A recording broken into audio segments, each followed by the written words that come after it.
òṣèré gómìnà ìlú òṣèré o alága ìbílẹ̀ ẹ ṣeré mòwe ẹ ṣeré kó dára ẹ ṣeré kó dára o ẹ̀yin táyé kan ẹ ṣeré mòwe.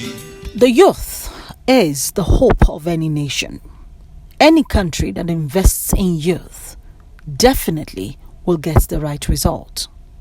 This is why the Synergy organization put together a youth leadership summit with the theme Shaping the Mind for Leadership and Innovation. Nigerian youths were admonished at the event to do everything possible to reorient their minds and make sure they make proper use of the opportunities that avail them in today's society. The speakers at the event, Dr. Oloyede Michael and Comrade Ayodele Adewale, spoke tremendously about the leadership position in Nigeria, both in business and in politics, calling on young people to be patient and also to take advantage of learning schemes that are made available, understudy those who are currently in position, identify mentors, and make sure they are prepared for when the onus of leadership is given or thrust on them. If we can direct the minds of the youth in the line of innovation, I strongly believe that the menace of cultism will be an unpopular thing in their mind. Or what do we gain from brigandage? Other than killing, massacre, and the like. So there's virtually nothing. So we have to tackle this issue socially, not necessarily using force, but we have to make their mind appeal to the fact that these are negative vices that does no good to themselves, to their parents, to institutions, and the society in entirety. They must disabuse their mind of immediate gains and immediate aggrandizement. It is very, very important. Then attach and adduce themselves to very strong ideology in the line of building a better nation. It is not where you stand in time of comfort that matter. It is how you manage your affair when challenges come. And the second one is Eniola. Eniola. Because you give honor to those who honor is due to. And one of the most regimented, or should be the most regimented platform, beyond the military, is the student movement. Yes. Because we take respect, we don't take it for granted. Even if I'm a 100 years old person, and I'm in the movement, and you sitting there as the president, who will give you that respect. Yeah. And if I come after you as a president, by the virtue of the fact that you have been there before me, whenever I see you, it's not mandatory I put my hand behind me. I can do like this, as a sign of respect. Because if you don't respect those who are in front of you, you will never be respected. It's a simple law of human existence. The third speaker, Honorable Ahmed Olaofe, also acknowledged the innovation of Nigerian youths, calling on many more to invest in learning new skills and also to take advantage of the various online platforms where learning has been made possible. This, he said, will also make Nigerian youths rank higher in the scheme of things, both here in Nigeria, in Africa, and outside of Africa. I also want to address us here as an individual who will be addressing the world from two angles: the angle of a public life and the angle of a private life. The angle of a student in the school and the angle of someone who belongs to a family. If I come here to say the youths who are knowledgeable, then I'm making mockery of that quality of knowledge. That intellectual quality is not really giving the accolades that it requires.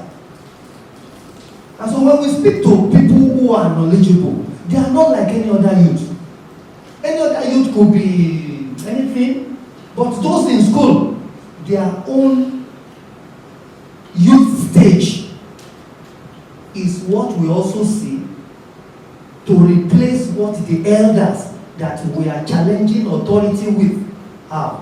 As it is well known, Nigerian youths are achieving great feats all over the world. This, all the speakers advise the Nigerian youths at home must take cognizance of and live up to the expectation. We are here today to hear from different angles, maybe from the student's view, from the youth's view, those young men, women, and those people that have been there before, to see what we can do together to change the narrative of the nation is not good, but to think about what the people can naturally do to make a difference. What can be done is what we are trying to do, to sensitize the youth, the students, and everybody around to see what they can do, not just in destroying, but in rebuilding the state, the nation, and their immediate environment. I see a better Nigeria. I see a peaceful Nigeria too. Well, I'm looking into that though, but for the youth, we can come together. There's something we can do, like youth empowerment.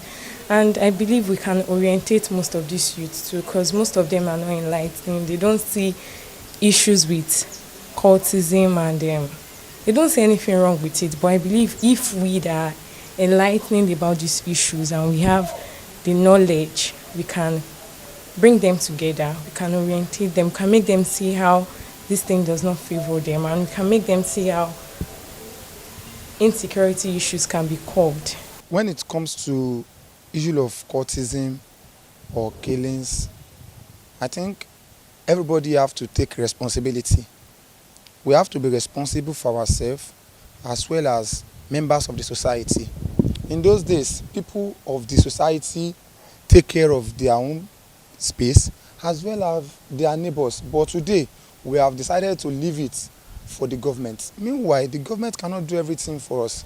Fine, the government have to ensure that there is proper security in the society and the nation at large.